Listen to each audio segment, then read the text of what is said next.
इंसानी माशी तारीख में आज तक ऐसा कभी नहीं हुआ कि किसी एक कंट्री ने दूसरे कंट्री की किस्मत बदल डाली, लेकिन पाकिस्तान आजकल इस तारीख को बदलने का इंतजार कर रहा है। पाकिस्तान समझता है सीपेक जैसे ही फंक्शनल होगा इस मुल्क की तकदीर बदल जाएगी, जबकि हकीकत इसके उलट है। ऐसा भी नहीं है कि सीपेक से पाकिस्तान को कुछ भी हासिल नहीं होगा। पाकिस्तान को मिलेगा, बहुत कुछ मिलेगा। इस सब की भारी कीमत चुकानी पड़ेगी। पाकिस्तान इस गलतफहमी में है कि जैसे ही सीपेक प्रोजेक्ट मुकम्मल होगा चाइना अपनी सारी इंपोर्ट और एक्सपोर्ट पाकिस्तान के रास्ते करेगा, जबकि हकीकतन चाइना के लिए ये नामुमकिन है। इसके बहुत सारे रीजंस हैं, चंद एक हम बता देते हैं। सबसे पहला फैक्ट तो ये है कि समुद्री रास्ता हमेशा से जमीनी रास्ते से तकरीबन 500 गुना सस्ता पड़ता है किसी भी इंपोर्ट या एक्सपोर्ट के लिए। ये एक यूनिवर्सल फैक्ट है। दूसरा ये कि चाइना के लिए पाकिस्तान के थ्रू इंपोर्ट या एक्सपोर्ट करने के लिए पहले अपने इस एरिया को डेवलप करना पड़ेगा जो पाकिस्तान के बॉर्डर के साथ है, क्योंकि अभी चाइना की इंडस्ट्रियल एरियाज हैं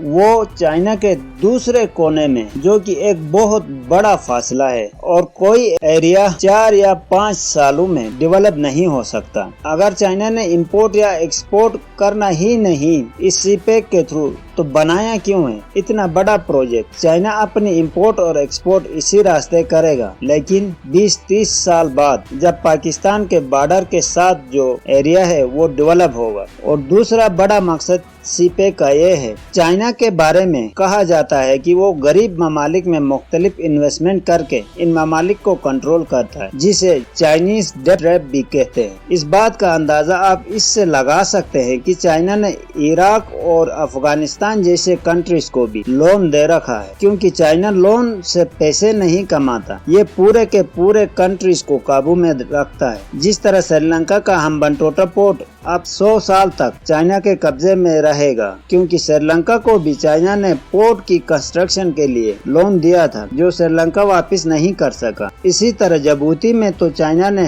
अपने लिए फौजी अड्डे भी बना लिए हैं, और पाकिस्तान ने तो पहले से ही गवादर पोर्ट 40 साल की लीज पर चाइना के हवाले कर दिया है। ये जो 46 अरब डॉलर से शुरू होने वाला प्रोजेक्ट सीपेक है, इसकी कॉस्ट अब तक 56 अरब क्रॉस कर चुकी है, और चाइना की इस शातिराना सरमायाकारी पर पाकिस्तान को मुनाफा और कर्जों की मद में अगले 20 से 30 सालों में एक अंदाजे के मुताबिक 90 अरब डॉलर वापस करने होंगे, जो कि पाकिस्तान के लिए मुमकिन ही नहीं होगा। इसके 3 रीजंस हैं। पहला ये कि जब ये सीपेक मुकम्मल होगा तो चाइनीज प्रोडक्ट्स पाकिस्तानी मार्केट्स में डोमिनेट करेंगे, जिससे लोकल प्रोडक्शन पर प्रेशर आएगा, क्योंकि चाइनीज प्रोडक्ट्स के साथ पाकिस्तानी प्रोडक्ट्स कभी भी कम्पीट नहीं कर पाएंगे। इसके नतीजे में डोमेस्टिक प्रोडक्शन डिक्रीज होगी, और जब डोमेस्टिक प्रोडक्शन डिक्रीज होगी तो पाकिस्तान एक्सपोर्ट क्या करेगा, और इस सीपेक के लोन को पे बैक करने के लिए पैसे कहां से लाएगा? अगर हम ये भी मान लें कि पाकिस्तान में चाइनीज इंडस्ट्रियल जोन्स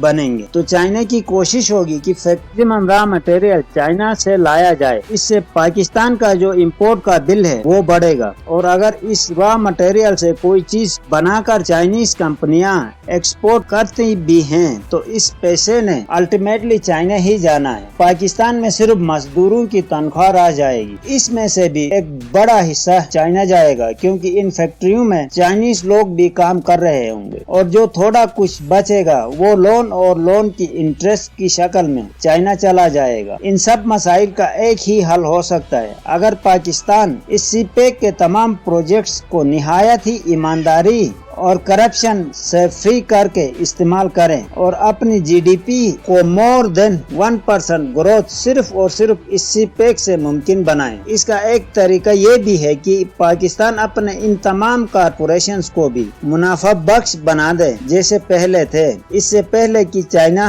जिबूती और श्रीलंका की तरह कब्जा कर दे। दोस्तों, हमारी वीडियो पसंद आए तो लाइक जरूर करना और हमारे चैनल को सब्सक्राइब करना न भूलिएगा। Thank you.